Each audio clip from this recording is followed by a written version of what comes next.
Alright, this is a brief introduction video. I'm going to fly through this image as fast as I can to give you an idea of everything that I would do to this image, and then I'll break it down into mini steps in separate videos. They'll be slow, they'll be distinct. I'll probably even improve on my technique when I slow down and break it up into a process. But for now, I just want to show you kind of how you can take a simple image like this. I was actually just at a party and I had this set up on the side and just photographed this girl. One light underneath giving a little glow, another light on the top, and one on the background, and we were good. But there's all kinds of little flaws in this picture that we could use. All kinds of flaws that we can improve on. So I'm just going to go through and do the generic editing that I would normally do. One of the things I like to use is NYX Color Effects Pro 4 software right now. It's a fun little thing that helps me do some special effects and get the picture faster to the area that I want to see it in. We have Pro Contrast as a filter. It's quite interesting when you start correcting the contrast to a certain level. Dynamic contrast, let's see, before, after, and already we're in a much better area. I don't like how the background's changing, but I do like how she's changing. So what I'm going to do is stick with her as the dominant part, and we're going to have this layers palette over here, and I'm going to turn the layer off, turn the layer on. So there's the before, there's the after. I really liked the darker background, so I'm going to take the quick selection tool, and I'm just going to zip around for now and try to select just the background, maybe even her hair.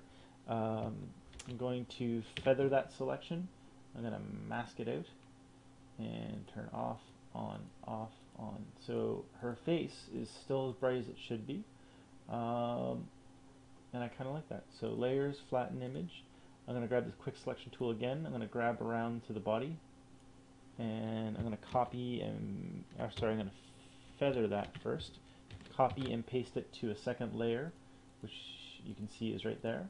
I'm going to go filter, noise, dust and scratches. I'm going to zoom in to see what's going on here. There's all that noise. I'm going to get rid of it, and then I'm going to change this layer to darken, so I still get the detail from the layer below, but I've gotten rid of all those highlight lint pieces. Layer, flatten image, going to zoom out. Going to use the clone brush here on the tool palette. I'm going to zoom in and just use it to grab nearby areas that I like the look of and replace things like this stray hair. And you know what? I think people's natural beauty is great, but for the purpose of this lesson, I'm going to show you how to remove any and every blemish that could be there. When people are editing, they're striving for improvements in subtle ways. We're all looking for that Victoria's Secret model look, I guess, when we're photo editors, until we begin to realize that natural is better. But for now, we're going to edit the heck out of this thing. You'll notice down here in this corner, this shadow coming from offset. I'm going to get rid of that with the clone tool, a little bit larger. I'm going to get rid of these buckles which are bothering me.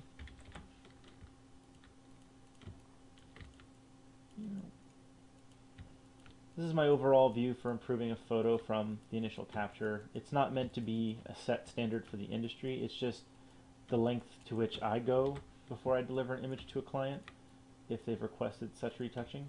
And I'm going to now take this and filter, sharpen, unsharp mask, which is an industry way of saying sharpen. I don't really know the history of it. I once did, but I forget now.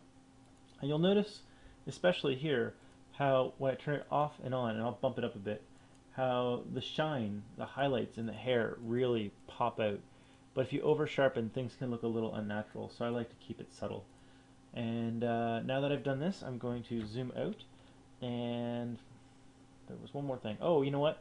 If you really want to be pushing the envelope for what's acceptable, you can use this. This is called the Liquify tool. I'm going to increase the brush size here to about, that's pretty large actually, it's 3,000 pixels. Let's go down to 1,600 now. And you know, this woman's a very curvaceous, beautiful, lovely woman, but some people like to slender things out. Some women are always like, oh, can you edit me and make me look better? Depends on what their preference is. It's really hard on the body image of the person, so I would never necessarily suggest it without some level of tact, if that's what they were aiming for. If this was a new fashion line for teenage girls who might tend to be skinny, but we use this model, we would probably slender her out just to match the target audience. Um, and sometimes squaring up shoulders can be kind of nice. Usually on men though. And then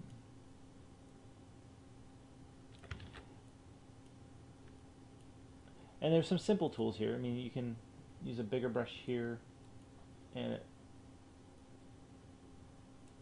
it lends to the pucker tool, it's called. You'll see if I keep holding it down, it'll make her ungodly skinny. Like then it gets to a point where it's kind of alien.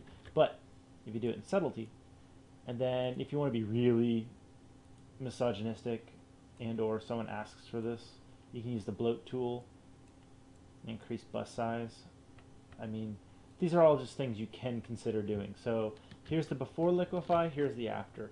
It's quite a drastic change. I left her with some hips only because she is a curvaceous woman, so that's how it goes. One of the problems with the Liquify tool is that when it drags in from the outside edge, you get this sort of thing. You can crop that in, or again, you go back to the clone tool and just create the missing background that suddenly appeared or disappeared. There we go. So then there's other special effects you can use. I used to use a bunch of them in Photoshop manually, but fortunately for us, we still have this NYX software, which does a lot of them for me. I've no promotional connection to them, but here we go. Glamour Glow is one of my favorites right over here, and we can zoom in on this image and grab up here, and let's take a look at before, after.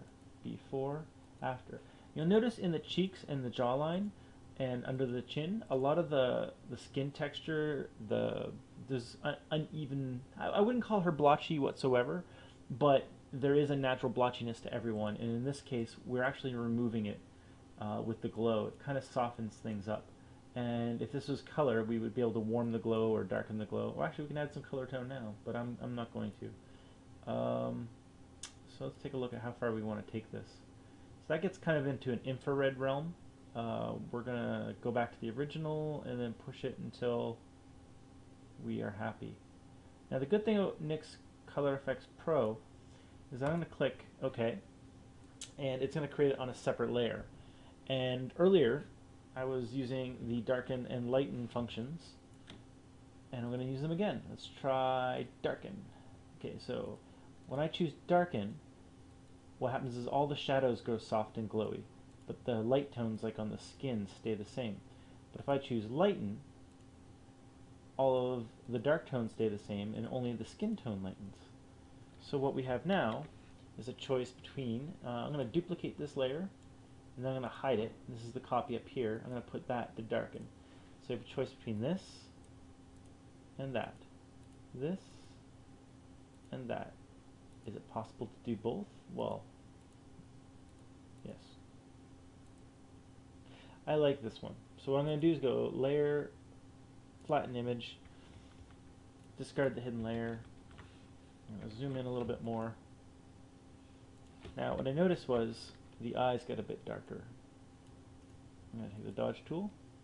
The dodge tool is a reference to the old burning and dodging in darkroom printing. Light would shine down and you would put something in the way to dodge the light out of the way, or you could burn by covering everything but a small hole and exposing the printing paper with more light. More on that in more of a scientific history of photography.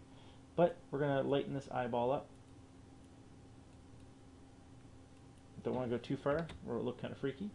And there we go. So I can go under Windows, History, which is there, and we go all the ways to the past, all the ways to the present, and save as edited. And that's the end of today's video.